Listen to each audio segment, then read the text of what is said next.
définitivement. Mais il appelle son beau-frère, qui est M. Kouyekolo Gaston, disant non, j'ai un crédit pour la maison de l'honneur, mais nous ne saurons, comme je viens de perdre mon emploi, on ne saura pas rembourser. Toi qui es couturier à l'université de Kinshasa, clinique universitaire, tu peux continuer à payer pour que nous ayons ce patrimoine dans notre giron. C'est ce qui a été convenu et fait. Monsieur Ndozi va rentrer de mais c'est pour Paul Mbala et Monsieur Ndozi, c'est beau-frère. Donc Monsieur Ndozi, le papa de prévenu, avait épousé la grande sœur de Monsieur Kouyekolo. Lorsqu'il va perdre son emploi, il demande à son beau-frère que non, moi j'ai perdu l'emploi, nous risquons de perdre aussi cet immeuble que nous avons pris en crédit. Il faut rembourser. Ils se sont convenus avec les notables de leur village, ici à Kinshasa, pour que la famille la vie. C'est ce qui a été fait. Et c'est ce que Kouyekolo a fait toute sa vie. Il a remboursé le crédit à l'honneur au nom de son beau-frère Ndozi, connu de tout le monde. Lorsqu'il va terminer, il appure, il verse, il obtient les actes d'appurement au nom de son beau-frère Ndozi. Jusque-là, il n'y a pas de problème. Mais il informe Ndozi, disant, Ndozi, moi j'ai appuré ici à Kinshasa. J'ai appuré. Ndozi dit, ok, comme vous avez appuré, logiquement ça devient votre immeuble. Mais ça sont des considérations sociologiques, moi comme juriste, je reste sur le plan du droit. Lorsque M. Ndozi, M. Kouyekolo meurt, je saute les étapes parce qu'il doit rembourser, mais comme c'est un terrain sociologique, je ne peux pas.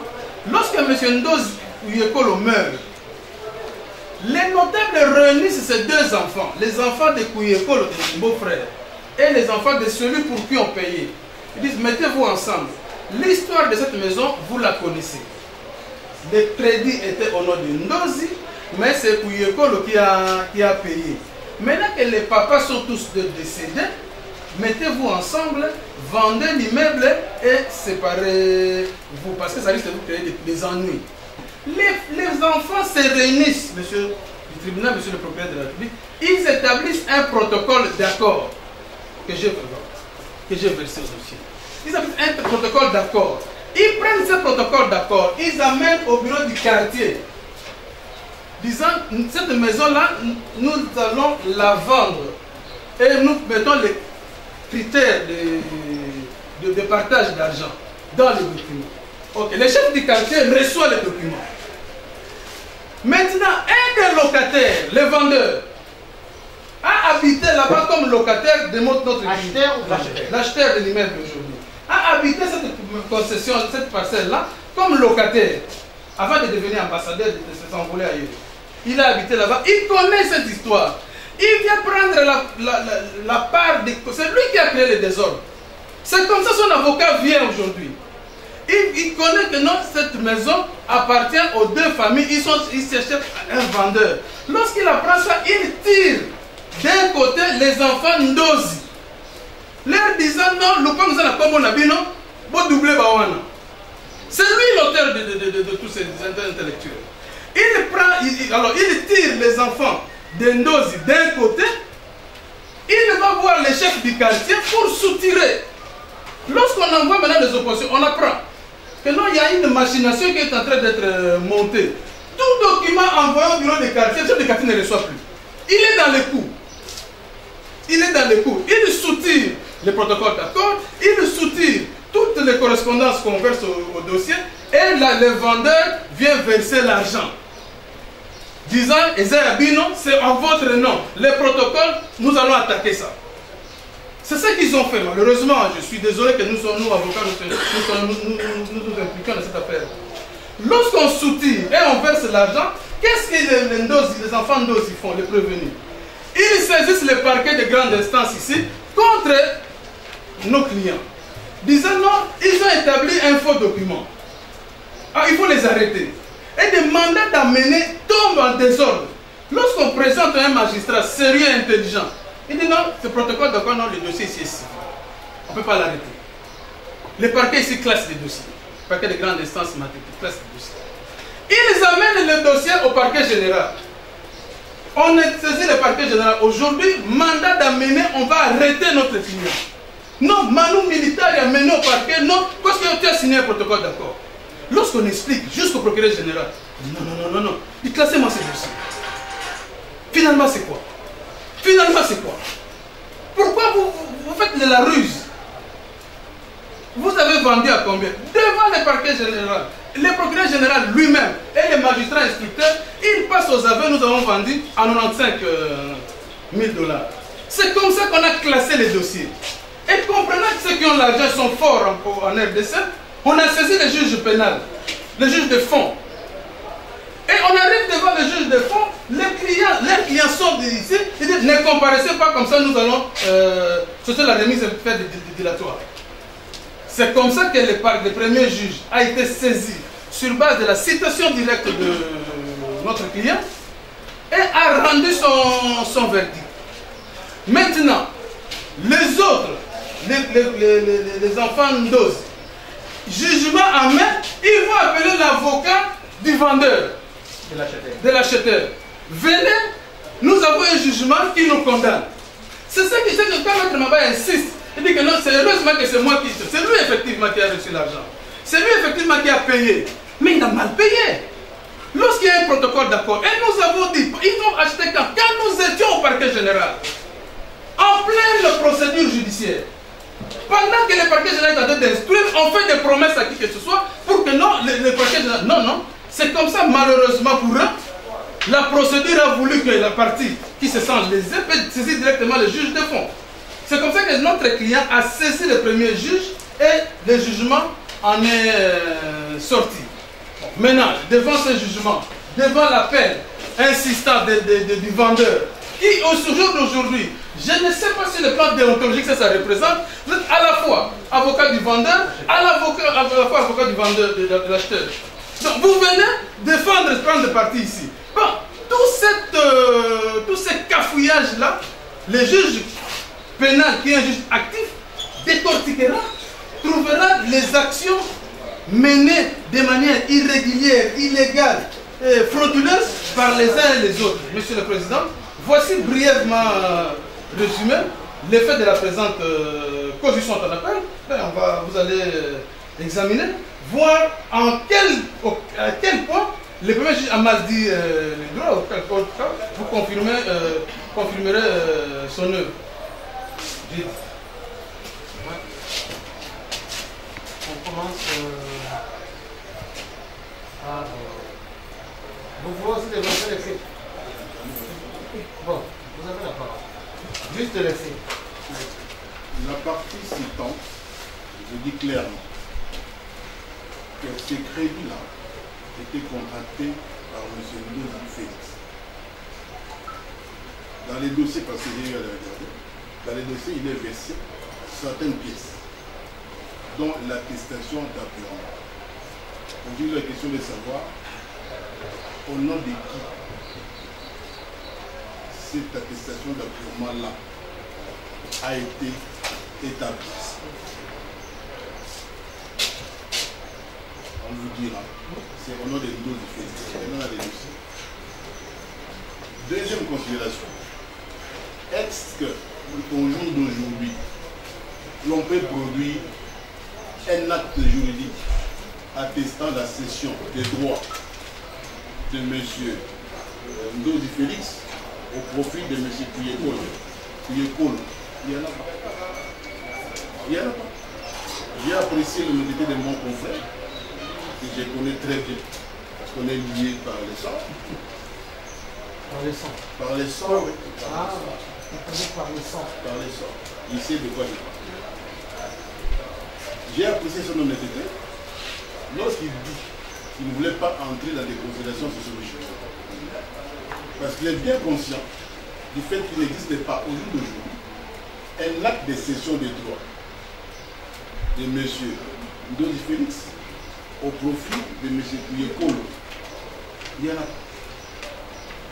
Ça signifie que, au nom de l'acte générateur des droits de leur défunt père, Ndozi Félix, ses héritiers de la première catégorie ont signé en bonne et due forme l'acte de vente attaqué en fond. Voilà ce que je peux dire pour les moments. Puisque le faux, déjà au départ, ne peut pas exister. Non, c'est encore le fait. Le fait saillant. Ne touchez pas au droit. Non, si c'était à la cassation, le seul fait de mélanger, mélange de fait au droit, c'est une conséquence. Ça peut entraîner la cassation.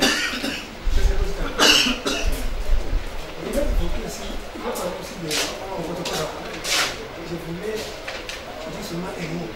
La circonstance des établissements de protocole. D'accord. Je l'ai dit et j'en reviens pour dire qu'ils n'ont plus rien de cité. Ils n'ont jamais signé ce protocole d'accord. Nous voulons imaginer pour démontrer en quoi consiste le faux. C'est pas trop d'accord. Ne mélangez pas les faits. Voilà. Le chef de quartier n'est pas dans le faux. Ah bon, les faits. Oui. Monsieur le Président, nous voulions ajouter un mot sur les protocoles d'accord qu'on vient d'utiliser récemment. Parce que c'est là où on a en train de reprocher notre GIA qu'il allait soutirer. Si vous regardez très bien, Monsieur le Président, il y a quelque chose que votre tribunal doit quand même être très présent. Vous êtes en face de deux successions différentes. Vous regardez là-bas. Parce que le procès verbal que le chef de quartier a reçu. Le protocole d'accord vous a été. Non. Ça n'a jamais été. D'abord, quand vous lisez même les fameux procès verbal là, ils sont dans les superficiels. Ils ne précisent même pas de quoi s'agit-il. Vous en dites là, là. Donc c'est un document qu'on a pu justement on a fait pour faire venir le chef de quartier. Il n'a jamais réussi à le faire. Voilà. Sa partie citante. Faux commis à l'écriture.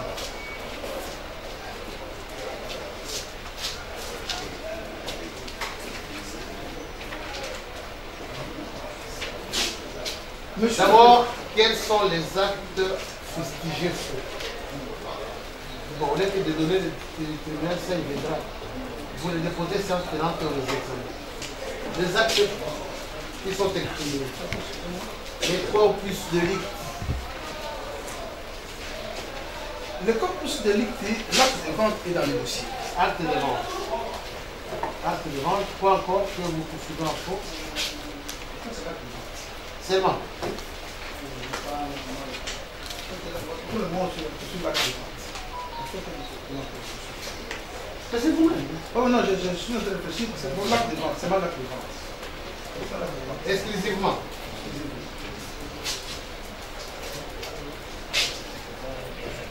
Et aussi la fiche parcellaire. L'acte de vente, la fiche parcellaire, les documents établis par le Fiche parcellaire. document de témoignage, il y a un document de témoignage.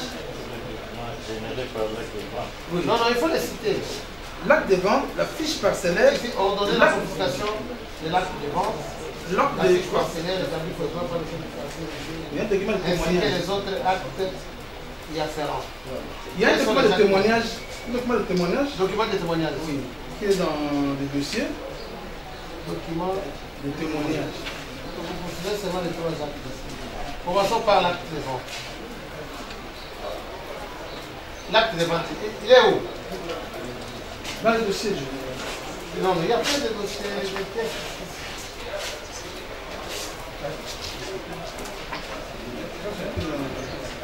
une page.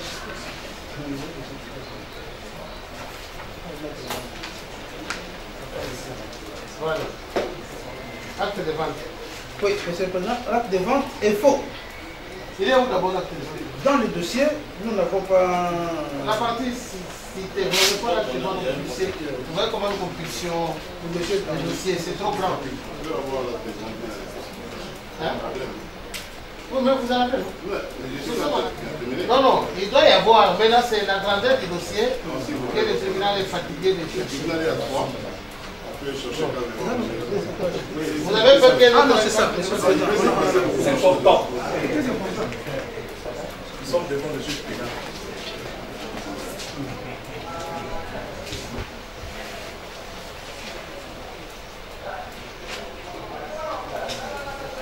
Je viens de produire l'article. Un sur le prix. Sur le prix, là, À quoi consiste l'altération de prix?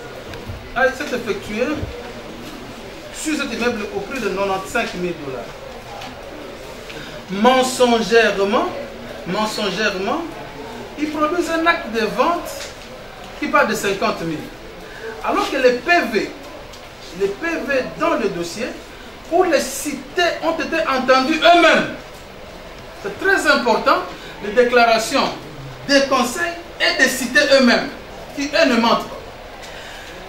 Eux-mêmes disent que nous avons vendu à 95 000 $. Tous les cités entendus au parquet général ont avancé et c'est acté dans les pièces du dossier. Voilà, le prix qui est repris, c'est 50 000 $. Oui. 50 000. Oui. Maintenant, à quoi consiste le faux? Les faux, c'est une Par rapport au prix. Parce que le prix réel, dixit les cités eux-mêmes au parquet général, est de 95 000. Et dans les PV d'audition parquet général. 90 000. 95 000. 95 000. Et les gens qui ont déclaré là, ils ont apporté un contrat signé. Oui, C'est où? entre leurs mains, ils ont présenté au ministère public et c'est comme ça qu'il a des faux. Ils ont dit que ils ont présenté un acte de vente que le chef du quartier a mené de 50 000. Entendu eux-mêmes, Mikembi, Batekadila personnellement, assistés de leurs avocats, ont présenté au magistrat le document de 95 000. Voilà. Et ils l'ont dit dans le procès qu'ils ont signé en présence des avocats. J'ai entendu ici que les avocats n'étaient pas là. Donc, quand nous prendrons préjudice grave, parce que dans les protocoles d'accord, il était convenu que le prix de vente sera partagé 46% pour nos clients, mon client, et 46% pour les enfants de Ndos. Donc 46% pour dans les protocoles d'accord. 46% pour les enfants Ndozi et 46% pour les enfants Kuyekol. Et lorsque vous minorez les prix, ça signifie que la part importante des enfants Ndozi s'envole. Ils perdent, ils sont préjudiciés. Mais par rapport aux 50 000, les Ndozi ont eu quelque chose. La participants, les familles ont eu quelque chose. Non, lorsqu'ils ont vendu à 95 000, À 50 000 €. Ils n'ont jamais vendu à 50 000. Je suis désolé de dire. Non, par rapport aux 50 000. Ils se sont volatilisés dans la nature, justement. Donc, et on les a. Oui, c'est comme ça que mon client a saisi le parquet pour les poursuivre. Arrêtés, ils vont reconnaître avoir vendu à 95 000 et ils vont consigner un montant de 8 000. Consigner, je ne sais pas moi, 1 mois, 2 mois ou 3 mois plus tard. Consigné en faveur des enfants Non, de ma bière, ma bise, qui n'est pas partie au procès. Un des enfants, Kouyeko, a dit moi je prends cet argent. Un des enfants de Kouyeko a pris cet argent. Oui, a pris cet argent. Et les autres n'ont pas Ils eu. n'ont pas pris. Ils n'ont pas eu. Et vous avez la preuve qu'on avait donné à un des enfants. Oui, oui. Vous pouvez verser. Oui, on verse là. Voilà. Par rapport à la fiche parcellaire, le caractère faux. Donc, à part le prix, c'est seulement le prix qui est le faux. Il faut en avoir. Bon, la fiche parcellaire. La fiche parcellaire est issue du faux, justement. La pièce conséquente. Oui, Ici, la fiche parcellaire, il y a même un document de témoignage là, tu peux trouver ça, où le chef du quartier, qui ne connaît rien dans cette histoire, a fait un document de témoignage. Dans le dossier, c'est versé au dossier, monsieur. Dans les documents de témoignage, quels sont les caractères faux que vous citez? Tout ce qu'il a dit là est faux. Il a dit que la parcelle appartenait à Ndozi, que les enfants Kouyekolo n'avaient aucun droit dans la parcelle, après avoir justement soutiré le protocole d'accord. Et dans le protocole d'accord, il y a la mention l'accès des réceptions du quartier. Je ne sais pas où est-ce que Quelle est la matière juridique de cet acte de témoignage? Nul. Nullité absolue.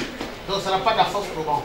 Pas du tout. Maintenant pourquoi vous le poursuivez en faux? Mais parce que c'est issu, c'est pour soutenir justement le faux. Ils ont fabriqué des documents qui n'ont aucune conséquence de droit. Voilà, les actes de faux. Ces actes faux, l'acte de vente et les actes faussement établis par le chef du quartier ont été produits devant le magistrat du parquet général. En défense ou en demande? En défense. Acheté. Voilà.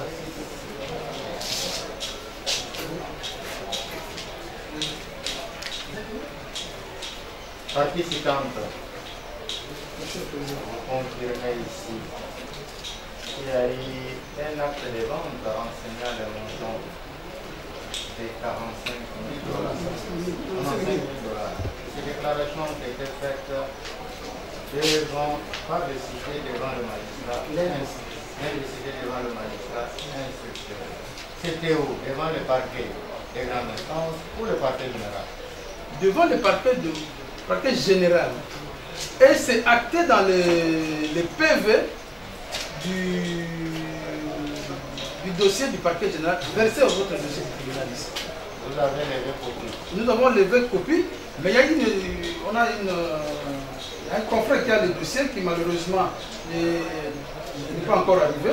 Mais nous avons ça, tout au long de l'instruction, nous produisons ça. Le tribunal voudrait savoir, entre les déclarations verbales cochées entre guillemets dans le PV et l'acte de consacre qu'il y a eu vente, qu'est-ce que le tribunal peut retenir pour prendre en considération? Le juge pénal étant un juge actif, il ne se limitera pas par les documents que nous donnons.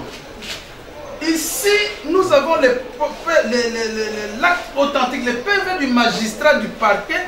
Ce sont des actes authentiques qui font foi, jusqu'à preuve littérale contraire sur les articles 201 et 204 du Code civil livre premier. Et donc, devant un juge actif, on ne se limitera pas, on ne se comportera pas comme devant un juge civil qui est passif. Ici, l'activité principale du juge pénal, c'est de rechercher, de fouiller, de fouiner. Premièrement. Deuxièmement, les maisons de Matete, à 50 000, même si on est villageois. Donc, le juge actif, qui est le juge pénal, ne se contentera pas des faux documents que nous apportons. C'est comme ça qu'on attaque ça justement en faux. Les parties elles-mêmes, se présentant devant le ministère public, vous disent que nous avons vendu à 95 devant les conseils qui sont présents dans la salle et qui ne contestent pas. Et c'est acté versé au dossier. Et c'est là où le tribunal vous demande, ce juge-là qui est actif, vous demande ces déclarations-là étaient soutenues par quel acte? Les qui a-t-il été produit devant le parquet général? Par le parquet général, je dis tout à l'heure que l'acte-là contenant le montant de 95 000 $, en vérité. Je suis en train de répondre que il y a le confrère qui a les dossiers physiques. Vous voyez, quand nous plaidons ici, nous n'avons pas l'élément du dossier, nous plaidons sur base de nos souvenirs de dossier parce que nous sommes là-dedans. Mais les pièces, nous les verserons dès que les confrères arrivent. Nous verserons ces pièces-là.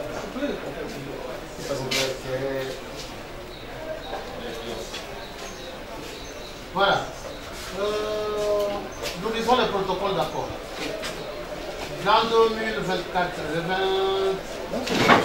c'était réuni en conseil de famille les héritiers de la succession d'Ozi Victor. Site, quartier, papa, famille, un seul point délibéré. Délibération des héritiers d'Ozi Victor étaient tombés d'accord de vendre la parcelle laissée par l'air de frère papa d'Ozi Victor.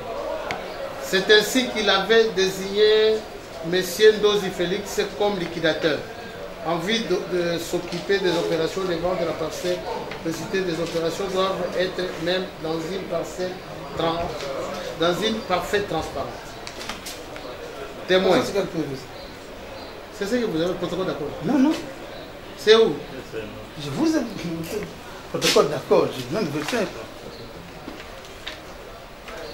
Augustin. C'est ce qui est dans le dossier. Je peux aider le procès verbal défini.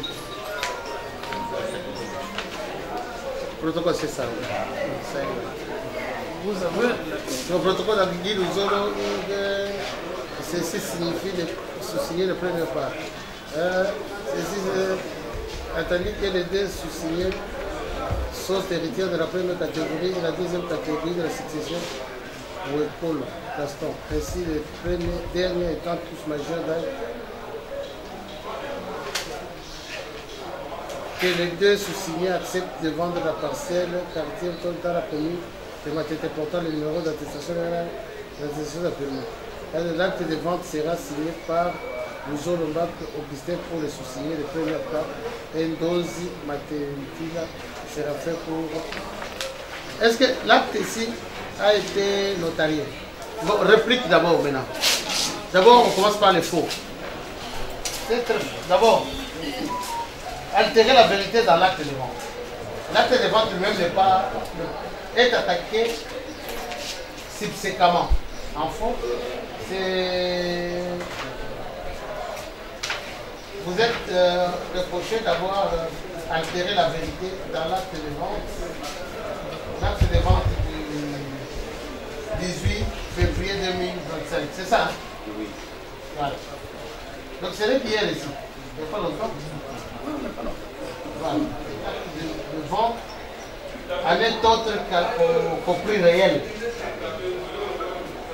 Monsieur le Président, je pense que le tribunal devrait se sentir sécurisé.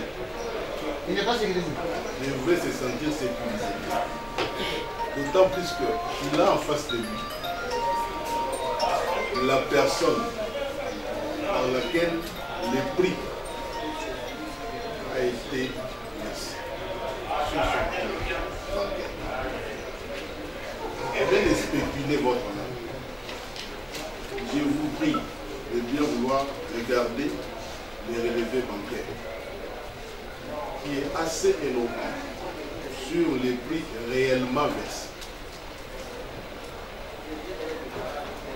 Je vous ai produit les relevés de compte qui retracent, s'agissant des montants de plus de 10 000 $, il n'est pas autorisé les paiements en cash.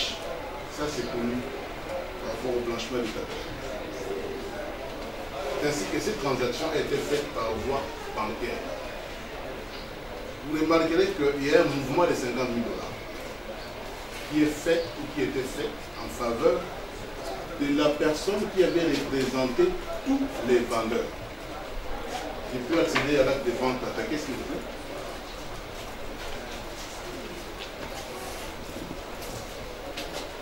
Merci votre honneur. Vous verrez que l'acte de vente attaqué est signé par Dila Ndozi Séraphin, porteur d'une protection spéciale, remise par tous ses frères et toutes ses sœurs. Et sur les comptes de ces messieurs, de Séraphin, vous verrez qu'un montant de 50 000 $ a été versé uniquement à la date de la signature, 18 février 2025. En dehors de ces montants, il ne connaît pas un autre qui serait supérieur. Je me demande, votre qui peut accepter déjà un vendeur ou un acheteur, alors qu'il a versé une somme supérieure, qu'il voit sur l'acte de vente de lui une somme inférieure. Ça lui crée une insécurité. Et tout est retraçable dans une banque. Vous avez là la preuve du relevé bancaire qui vous précise les montants, donc les prix de vente. J'aimerais bien accéder aux déclarations de la personne qui avait. Mais est-ce que vous reconnaissez ce protocole-là? À mon avis, on ne doit jamais parler de ça.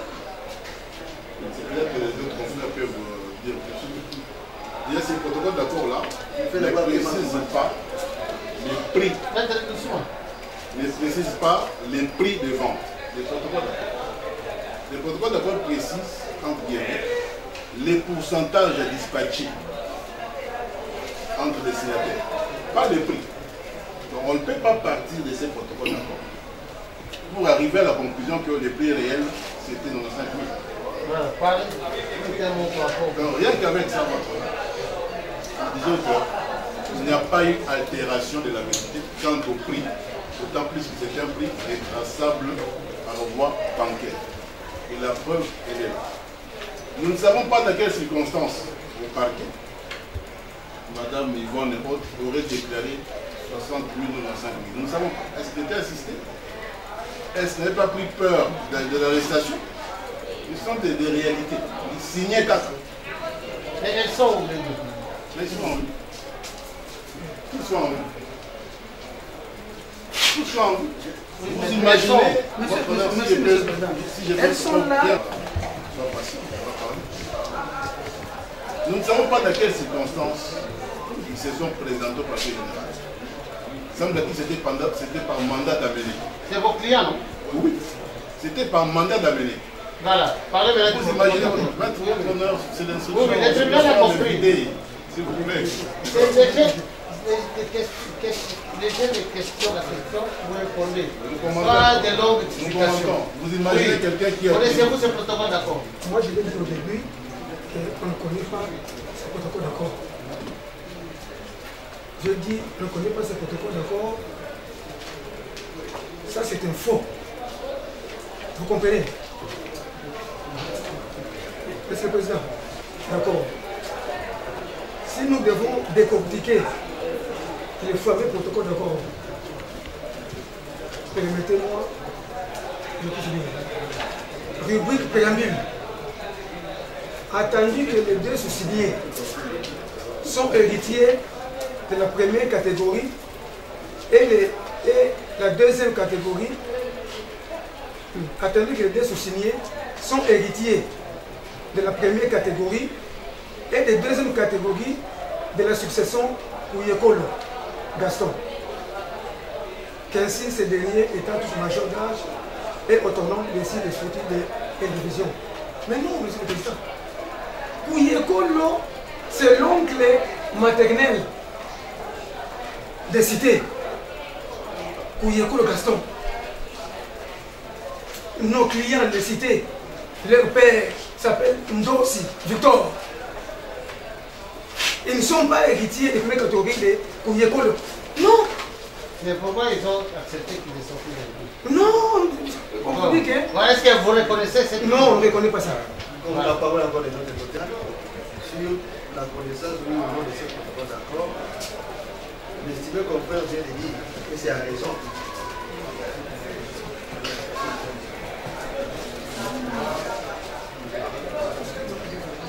Pour certains. Non, ça c'est l'acte de vente. Non, monsieur le Président, nous disions... Ça c'est le protocole que vous avez. Monsieur le Président, nous disions que c'est pour... Vous avez donné au tribunal? Vous avez donné le protocole. Comme nous disions, nous ne les connaissons pas. Nous l'ignorons totalement. Et la preuve est qu'il est attaqué en faux. Devant le tribunal de paix de Kinshasa Matete sous RC 38 090. RB 38 090. L'affaire venait d'être prise. L'affaire venait d'être prise en délibéré sur les moyens exceptionnels. Les parties sont en train d'attendre une décision. Donc c'est dire que ces protocoles d'accord, nous ne les connaissons pas. Nous estimons que c'est un acte faux. Voilà pourquoi nous l'avons attaqué devant les tribunaux de Kinshasa. Voilà. Pour établir un acte et une fiche parcellaire considérée faux dans un temps suspect. Voilà, monsieur le Président. En faisant fi ce protocole d'accord ici qui vous a été opposé. Nous sommes monsieur le Président. Nous avons quand même, nous sommes dans la joie d'entendre de la bouche de la partie citante qui vient me dire que non, le chef du quartier qui n'a rien à faire dans cette histoire, je ne sais pas comment il est entré. Monsieur le Président, le chef du quartier est entré en fonction au mois de janvier 2025. Un mois après qu'il va recevoir l'avocat de l'acheteur qui était venu vérifier l'authenticité des documents qui se trouvaient dans son office, notamment la fiche que vous voyez ici. La fiche, il a établi la fiche quand? C'est la fiche du défunt Ndozi. Bon, la fiche reprochée. La fiche reprochée, Il a été établi quand?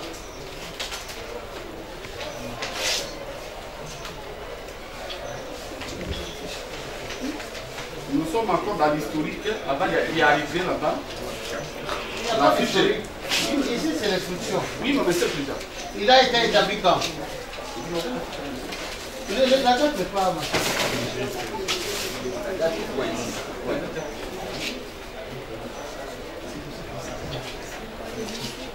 C'est la date d'établissement. Le 24 février 2025. Voilà. Donc, quelques jours après. Voilà. Oui. Au dossier, il y trouve la fiche du propriétaire, le défunt Ndozi, le jugement d'investiture des enfants Ndozi, les procès verbaux des conseils de famille des enfants Ndozi, et l'acheteur est rentré. Un mois après, ce qu'il a compris les il va voir l'acheteur revenir que non, je suis venu pour que vous puissiez l'établir. La fiche est cancellée. Comme il est dans le droit, le chef n'a pas quelque chose. Et il a établi la fiche est cancellée. Une semaine après, il va voir la partie citante venir avec une opposition accompagnée d'un protocole d'accord. Quand vous regardez le protocole d'accord qu'il détient, vous allez regarder que non. D'ailleurs, vous connaissez très bien, lorsque vous signez un protocole d'accord, en ce qui concerne la matière immobilière, le protocole d'accord doit préalablement être visé par le chef du quartier avant que cela soit légalisé par les notaires. Et ce qui n'a pas été fait.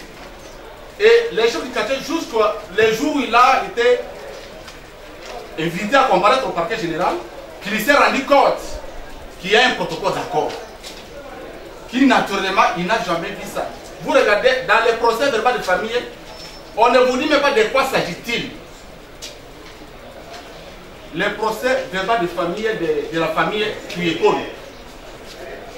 Quand vous lisez ces procès verbaux, on vous dit ils se sont réunis pour confier l'un de ses frères le mandat de les représenter, en fait de récupérer les biens immobiliers laissés par le DPR. Mais il s'agit de quel bien? Parce qu'il y a une confusion qu'on a de faire ici dans le dossier. Quand vous regardez très bien, certes qu'ils ont eu à convoquer les réunions dans la parcelle conflictogène, la parcelle qu'elle est aujourd'hui. Mais cela ne leur donne pas le droit d'être héritier de la succession en question. Et donc, les chefs du quartier, M. le Président, n'est rien dans cette histoire ici. N'est pour rien, monsieur le Président. N'est pour rien. Merci. Et voilà, avant que je puisse... Question de comment vous procédez Nous, comment dans votre quartier? D'abord, dans notre cas, d'ailleurs, c'est une très bonne question. Tel que vous le voyez là, lorsqu'il a une question relative à la vente, il fait appel à ses avocats pour vérifier les dossiers ensemble avec lui. Surtout qu'il est nouvellement entré dans ses fonctions. Et les choses du quartier. Et il a vérifié. Comment vous procédez? Je leur demande comment vous procédez en cas d'une vente qui passe par virement bancaire. Qu'est-ce que vous exigez au niveau du quartier? Monsieur le Président, L'établissement de vous avez évoqué tout au départ l'article 33 du Code civil communique de 3. C'est parce que la vente, lorsqu'ils sont vus entre l'acheteur et le vendeur, les gens du quartier n'étaient pas là. Il a vu tout simplement les nouveaux acteurs venir avec l'acte des ventes qu'on vient vous présenter avec le relevé bancaire. Exactement, je suis venu faire les documents. Il s'est dit à ce niveau. Il n'était pas ni témoin, ni quelqu'un peut-être qui était même en côté, il faisait les histoires, qui se prend des procès de ça. Et lorsqu'on vient, c'est ça que le Canada voudrait savoir. Lorsqu'une partie vient, après avoir acquis une parcelle, par cession, donation, dans les cas sous examen par vente, quels sont les documents que vous exigez Avant d'établir. Mais il a principalement. voilà, monsieur le président. Voilà, merci beaucoup. Il a exigé, parce qu'il s'agit d'une succession. Où est l'acte successoral? Où est le PV de conseil de famille? Où est le jugement d'investiture? N'allez pas dans les interrogatoires. Voilà, mais les documents qu'on nécessite, je souhaite de vous les énumérer. Avant d'établir. Naturellement, c'est ça. Il avait demandé lorsqu'il était venu quels sont les documents que vous détenez pour que je puisse vous donner l'acte que vous allez chercher. La raison pour laquelle ils ont produit le jugement d'investiture qui contient leur nom, les PV de conseil de famille et l'acte de vente qui est comme les documents finaux. L'investiture et le procès verbal des conseils de famille et l'acte de vente. Bon, voilà. Autre question. Le protocole d'accord date de quand? 2 jours. Le deuxième fait, malheureusement, nous ici, c'est le deuxième fait. hein? Là, la fait, c'est là.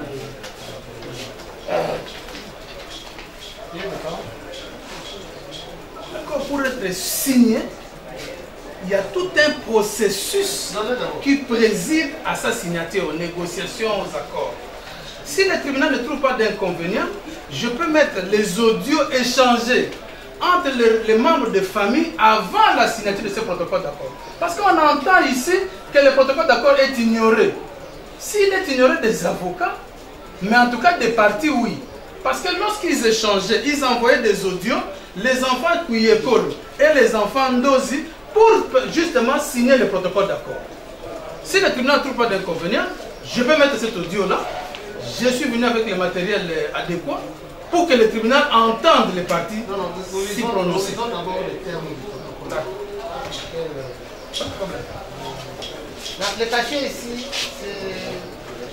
c'est... Oui, c'est Hôtel de Ville. Office national, Moamba. C'est le notaire de Moamba. Mais avant que je peux, si vous permettez, je peux pas vous donner des documents. Les documents étaient déposés au quartier. Je peux attends, nous sommes en train d'analyser sa manière. Oui, mais maintenant, nous lisons d'abord les termes. Attendu que les deux sont signés. Il y a d'abord entre Ogui Bouzolo, c'est le citant. Mati Bouzolo, tous les enfants de Léopold. Et Félix Ndozi, Béatrice Bavandi. Ce sont des enfants Ndozi. Voilà. Les termes. C'est si désigner les sous-signés du second part. Attendu que les deux sous-signés sont héritiers de la première catégorie et la deuxième catégorie de restitution pour Polo, c'est-à-dire. Attendu que les deux sous-signés sont héritiers de la première catégorie et de la deuxième catégorie de la succession pour Polo Gaston. c'est une question? Oui. Puisque cette question est corollaire. J'ai compris. Attendez, la question est corollaire, puisque l'attestation d'appurement et l'attestation de propriété est au nom de Ndoz. C'est ça, non? Sont au nom, les deux actes-là sont inscrits au nom de Ndoz. Et que selon votre version des faits, que Kouyekoul ne vient, dans la succession de Kouyekoul, vient puisque c'est leur père qui a appuré auprès de Lord Onel. Ce n'est pas les protocoles d'accord qui attaquent en faux. Les protocoles d'accord n'est pas attaqué en faux ici. On ne piège pas la procédure. C'est les protocoles d'accord est attaqué sous une autre cause. Moi je crois que ces moyens-là, s'ils pensent qu'il est pertinent, ils doivent les garder pour ces pour justifier la non-possibilité. Le tribunal ici, donc il comprend tout et cerne tout. Essa conversazione che si coglie parete puttanazione sulle lavoro On a régularisé la situation. On a souvent dans les candidats qui ont réussi à la problème de secteur. Et tu vois, tu vois ça dans des lignes. On a problème. Il connaît pas tout ça dans la démarche, parce qu'il peut pas monter tout ça pour ça, la problème. Là, le problème, c'est qu'on peut s'amuser. On peut savoir pas document sur le problème. C'est ça, pour ce qu'il y a. Il faut que la communication pour la régie de son ASP, parce qu'il y a un paiement pour que ça m'a fait sur la carte de ma équilibré. Voilà, nous avons ça, nous avons changé comme Emou. Ah, ça va. On a 8 ans, on a quand ville, on a 8 ans, on quitte. Donc, à ta lobby, on a boulot, on quitte, on a tout ça. Ça va, ok, merci beaucoup, Madi. Merci. Bon, monsieur le président, à moins que le tribunal m'autorise de donner d'autres. Vous allez verser au dossier. Je verserai au dossier. J'en viens au droit. S'il vous plaît, votre honneur.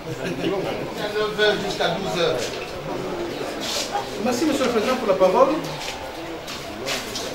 Les faits a été déjà développé. Je me vois obligé de revenir sur certains détails de faits. Voilà, d'une manière succincte, rapide, technique.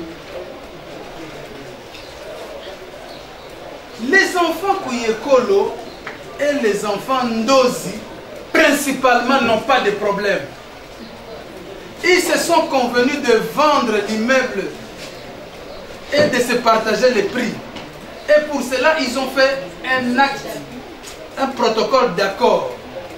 La définition et les conséquences à tirer du protocole d'accord, les juristes, les bons, le savent. Je fais grâce au tribunal et au parquet et tout ce qui concerne le protocole d'accord. Mais j'ai dit que ce protocole d'accord étant un contrat, il y a eu un processus de discussion, des échanges entre ces enfants qui n'ont pas de problème jusqu'à ce jour. Les enfants Kuyekolo et les enfants Ndozi se sont convenus de vendre et de partager les prix selon la clé de répartition qui se trouve dans ces protocoles d'accord.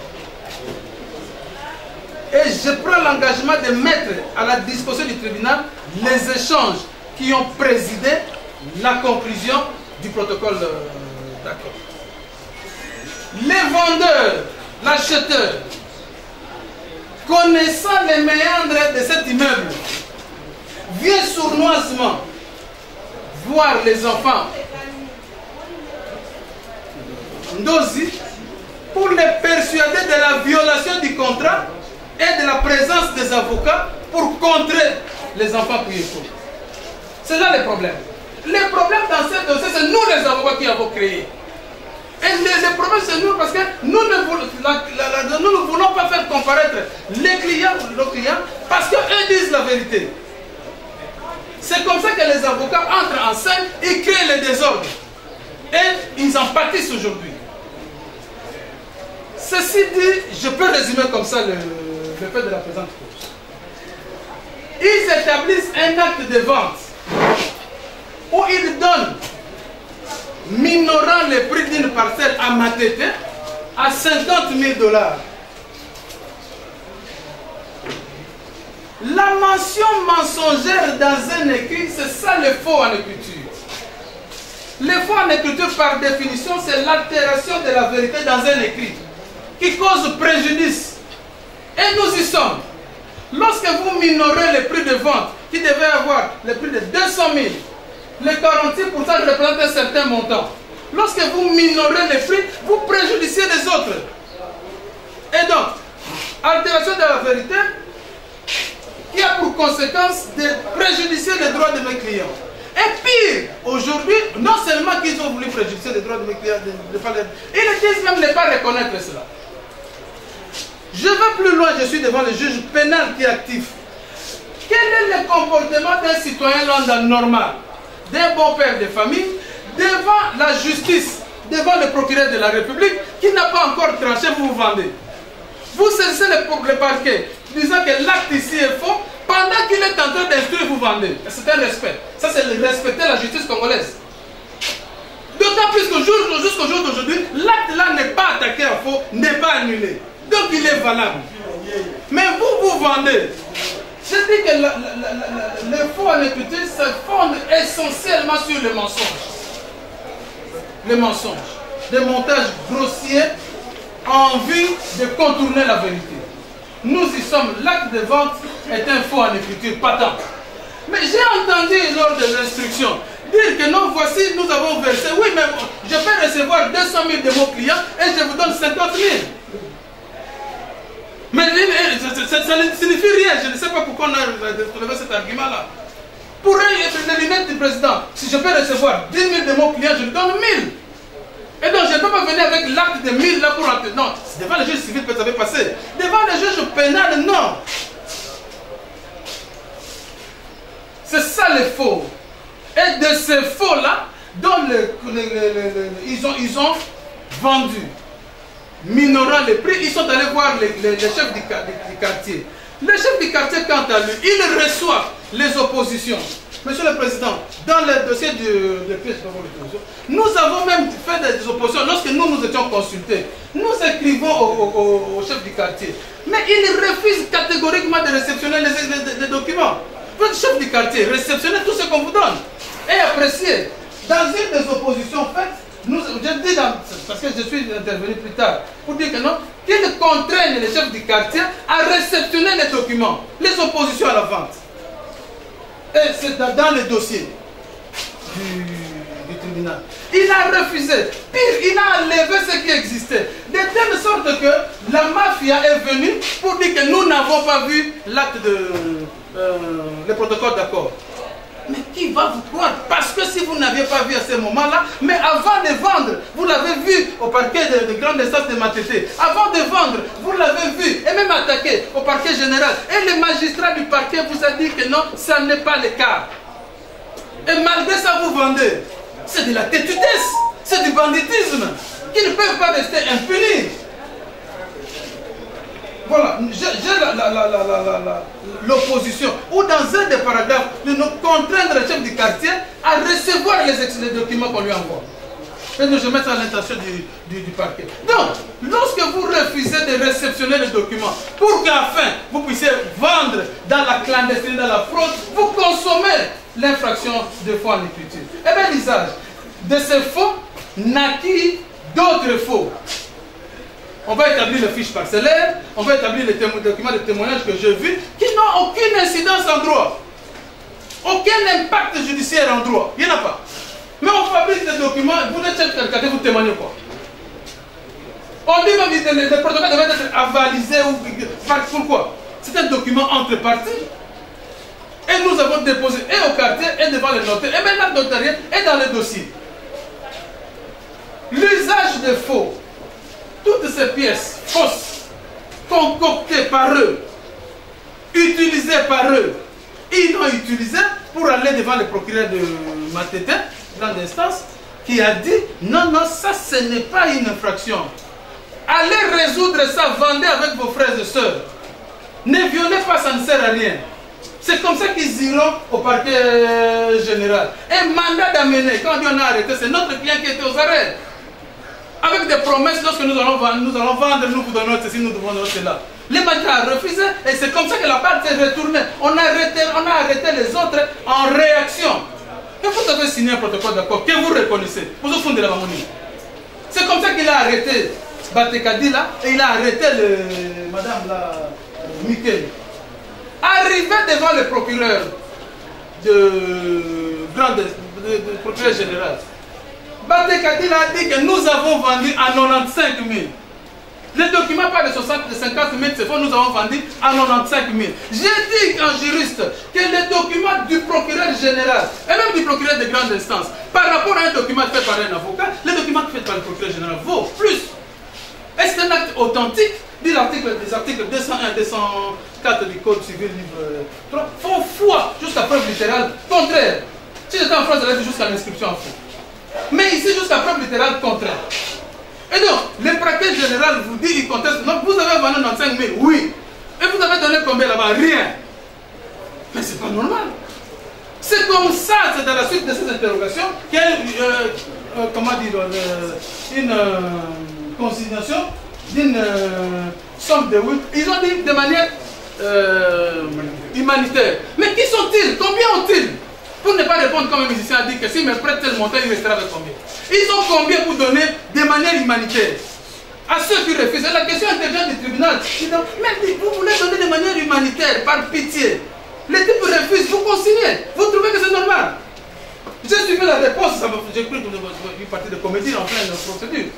Vous voulez donner la Kabelayo sans contrepartie, vous refusez. Je vais consigner les frais. Et vous trouvez ça normal et vous dites ça devant les juges. Juristes aguerris, niveau de grande instance. Ça ne passe pas. C'est en violation de tout cela qu'ils ont donné les 8 000. Et la partie ici, devant le juge ici, la personne qui a reçu les documents dont on a donné lecture ici, ce n'est pas Luzolo. Ce n'est pas Luzolo, lisez les documents. Une autre personne dit non, un autre enfant de la famille dit non, oh, bah parce que de manière humanitaire, elle est aux Ouangou. Mais de manière humanitaire, et vous n'avez pas donné à Luzolo. Et il a pris cet argent-là. Nulle part vous voyez dans ce document le nom de Luzolo qui les poursuit. Et la session directe est au nom de Luzolo. C'est lui le citant. Mais vous craignez de manière humanitaire, toute personne peut ramasser de l'argent. Donc l'usage des faux est établi, monsieur le tribunal, monsieur le procureur de la République. Les documents faux ont été utilisés au parquet général pour se défendre. L'argent perçu, la part des enfants qui écoulent, c'est de 43 700 $. 43 700 $. Calcul fait. Calcul fait. Si vous vendez à 95 000, c'est 43 700 $. Question du procureur général. Sur les 43 700 $, on a barré. Mais les enfants d'os, ils ne savent pas où se trouve l'argent. Bon, commencez à quitter Stéléonard. Et donc, les infractions conséquentes. les Stéléonard. Ici, le tribunal m'autorisera d'être assez pédagogique.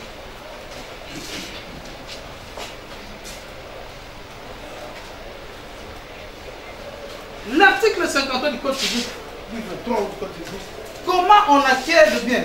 Comment on acquiert la propriété? On acquiert la propriété par convention. Je suis désolé d'entendre que le protocole, ça ne signifie rien. On acquiert la propriété par convention, par donation, convention onéreuse ou gratuite. Et donc, par convention, par protocole d'accord, on acquiert la propriété. Ne faisons pas du droit au rabais. Ramenons le droit au niveau normal. C'est par convention qu'on acquiert la propriété. Et donc, une partie qui signe une convention, le protocole d'accord est une convention, ma foi. C'est un contrat qui respecte toutes les conditions du contrat dans l'article 8 du Code civil livre 3. Alors, par convention, ils acquièrent la propriété, donc la copropriété. Et le fait pour une partie de vendre seul, sans son co-contractant, il commet l'infraction de stéléonard. Les jurisprudences sont nombreuses. Et dans ma note devant le premier juge, j'ai mis, mais j'ajouterai encore au niveau du juge de grande instance, le fait pour une partie, ayant signé un protocole d'accord, de vendre à l'insu de son co-contractant, il consomme de plein pied l'infraction de stéléonard. Et donc, toutes ces infractions sont consommées par les prévenus. Et lorsqu'ils viennent en appel, monsieur le président, les tribunaux et les parquets, et nous les citants, avons eu tout le mal du monde pour comprendre un appel pour l'année. Quels sont les motifs d'appel? Le président a insisté. Là, on avait déjà clôturé. Je te plaide, je ramasse tout ça. Le président, c'est ça aussi. Bon. On ne m'a pas m'empêcher de... On laisse seulement, mais normalement, le président avait déjà donne seulement encore une minute pour chuter. Mais concernant si le tribunal m'a compris, je suis venu pour faire comprendre le tribunal. Les autres, je m'en fous. Bon. Qu'ils ne comprennent pas, je m'en fous. Statut à nouveau faisant ce qu'aurait dû faire le premier juge. Non, il peut pas. Il fait comme le premier juge. Il condamne. Il condamne. Il condamne les défendeurs, tous les prévenus de ces infractions-là. Mais de dommages et intérêts, vous reverrez ça à la hausse parce que les maintenant partant. Parce que ça contraint la partie citante à revoir les avocats, à payer les honoraires. Le préjudice subi au premier degré s'aggrave avec la peine dilatoire inutile des abusés, dont nous sommes presque victimes. Donc, Monsieur le Président, vous condamnerez, vous référez ce qu'a fait le premier juge. Vous référez ce qu'a fait le premier juge, vous les condamnerez tous. Et même à l'arrestation immédiate, parce que ce sont des... Mais c'est grave. Mais c'est extrêmement grave. Ils doivent être arrêtés, mis d'abord au frais. Le dommage et intérêt, tel que condamné par le premier juge, vous le reverrez à la hausse, au double. Merci, Monsieur le Président. Et j'ai dit, je reviendrai si les moyens de droit, tout autre moyen, je ne reviendrai pas. Si les moyens de droit tels que soulevés par nous sont énervés, nous reviendrons. Mais si ce sont des considérations autres, vous comprendrez que nous ne pouvons pas revenir. J'ai dit. Voilà. Partagez-vous. D'une manière succincte aussi, de la même manière. Monsieur le Président,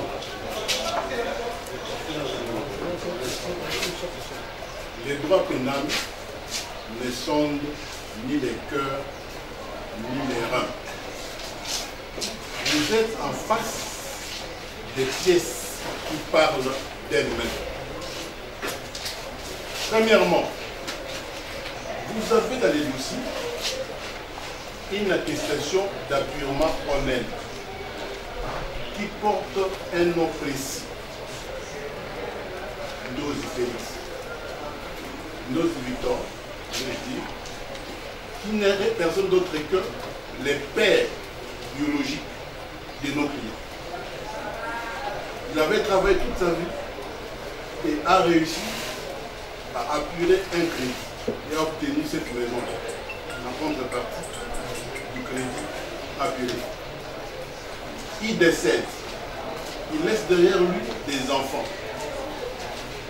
Tous décident de vendre les biens leur légués par leur père. En droit, qui a mesure de fixer les prix d'un bien. C'est les vendeurs. Les vendeurs assez librement vendent son bien à 50 000 $ américains. Et le prix est passé par voie bancaire. La preuve vous a été produite. En dehors de cette preuve, il n'a pas été ici produit une autre preuve par voie bancaire toujours attestant un montant supérieur ou un prix supérieur.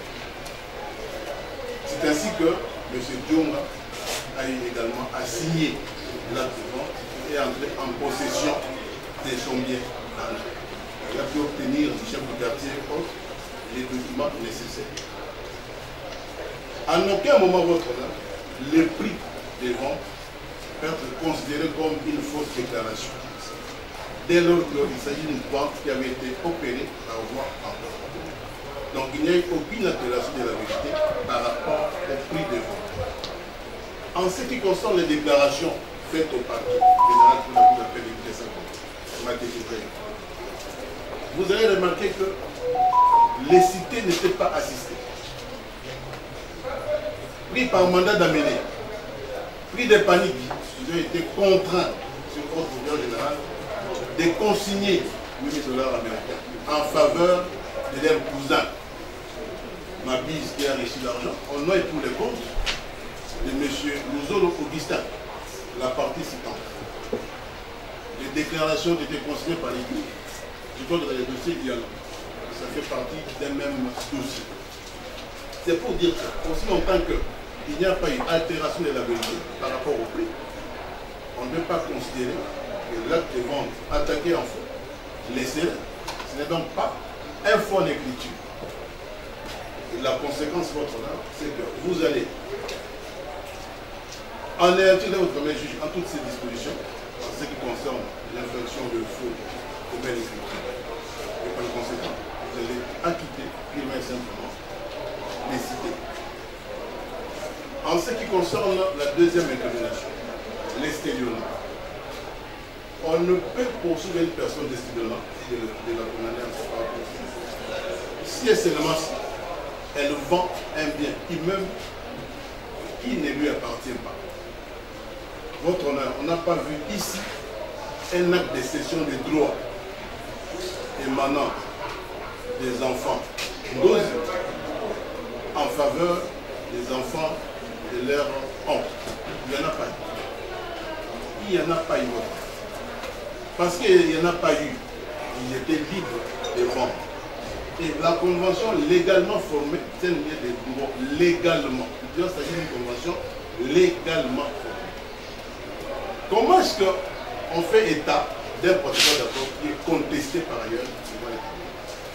Est-ce qu'ils devaient d'abord attendre l'issue des procédures ouvertes à charge de cet acte-là pour vendre alors qu'ils étaient eux-mêmes en droit de vendre leur bien?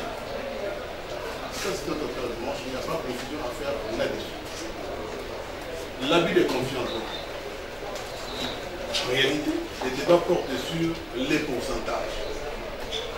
Dès lors que votre honneur, dès lors qu'il ne s'agissait pas des biens en copropriété, il n'y a pas lieu de considérer cet éventuel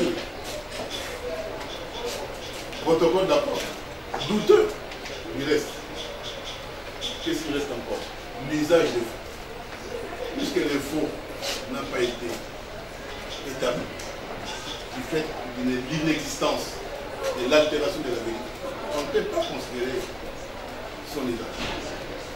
Par conséquent, vous allez également anéantir l'ère de premier juge en toutes ces dispositions.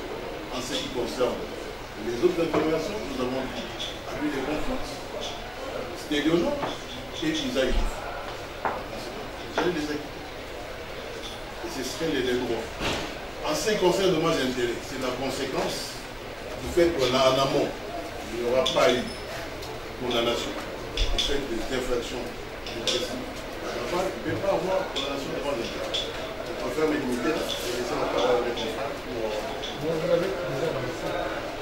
Oui, on va placer. On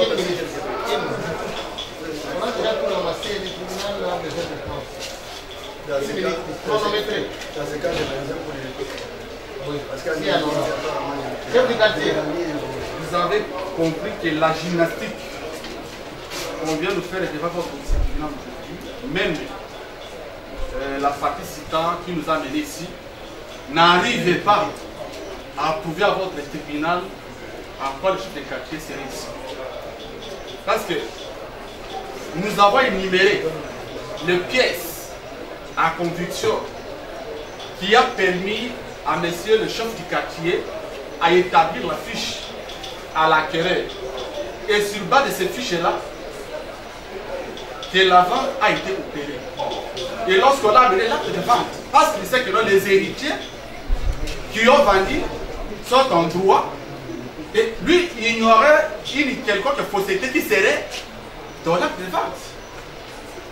Et donc, votre tribunal va constater que dans le chef du quartier, cette infraction de faux commis, de jet de faux, n'est pas établie. Et d'ailleurs, lorsque nous évoquons l'article 126 du code pénal, moi, j'ai toujours dit à me rappeler de mon professeur Lukomukene, lorsqu'il nous a toujours dit que le droit c'est longe dans les nuances. Et ils sont dans les superficiels, nous sommes dans les exceptions. Ici, c'est Georges Miner. Il nous dit, si la personne qui fait usage de la pièce fausse n'en connaît pas le caractère faux, elle n'est évidemment pas punissable. Mais quand vous comprenez qu'au départ, ici, Monsieur le Président, moi j'avais évoqué l'article 33. Là, je suis du Code civil comme livre 3 par rapport à cette convention qui est l'acte de vente. Est-ce que lorsqu'il faisait les histoires, lorsqu'il concluait, les chefs de quartier étaient là? Il n'était ni témoin, ni même quelqu'un qui peut peut-être rester quelque part pour regarder ce qui est en train d'être fait. Concluez celle-là, c'est faux. Nous sommes en train de conclure, Monsieur le Président, parce que c'est un responsable. on est en train de m'amener à tout le monde. Bon, comprenez. Et voilà la raison pour laquelle il ignore la procédure qui est dans l'acte. Et d'ailleurs, les professeurs Nyambirungu, nous sommes bien formés, nous disent que non. Il n'y a pas des infractions sans intention. Bien sûr, il n'y a pas de crime sans intention.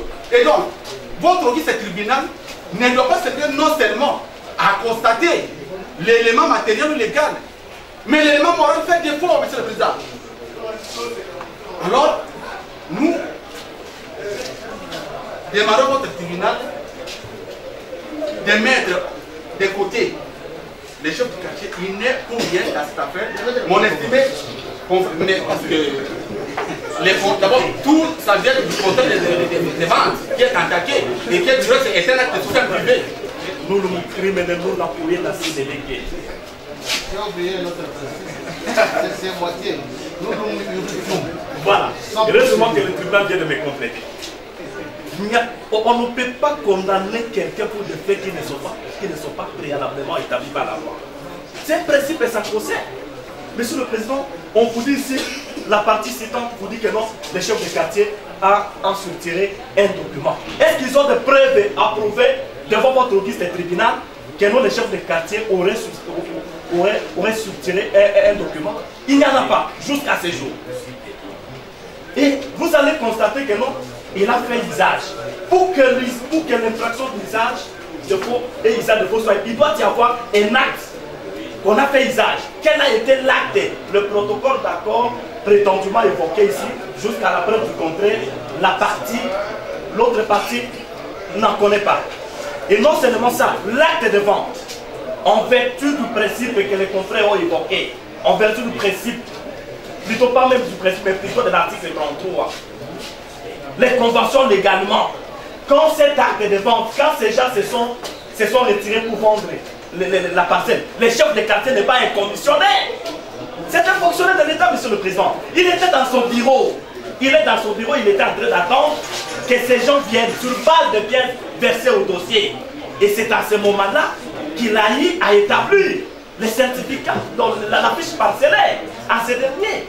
De ce fait, monsieur le Président, vous allez comprendre, le professeur Nyambirungu vous dit ceci, puisque nous, on n'aime pas parler en sociologie comme notre parti. Monsieur le Président, nous sommes de la défense. C'est la mise en liberté de notre client qui est en péril. Et nous devons développer tout le monde. Monsieur le Président, le professeur Nyambirungu vous dit ceci, que pour que l'agent réponde de l'infraction, il ne suffit pas d'établir l'élément légal et matériel, ni même d'établir son imputabilité. Il faut encore trouver l'élément moral qui fait défaut jusqu'à la preuve du contraire. Concluez. Monsieur le Président, vous allez comprendre que l'infraction mise en charge de faux usage de faux plutôt, en charge de notre client, vous les déclarez non établi pour défaut d'éléments moraux. Voilà, merci. Et l'acquittera humblement et simplement. Nous avons. C'était exceptionnellement. Vous avez la parole. La parole par vous, nous accorder à ce jour. Monsieur le Président, vous constatez que nous, ministère public, nous ne sommes pas en appel. Cela sous-entend que nous n'avons aucun grief à reprocher à l'œuvre du premier juge. Par conséquent, Monsieur le Président, vous allez confirmer les jugements dans toutes ces dispositions.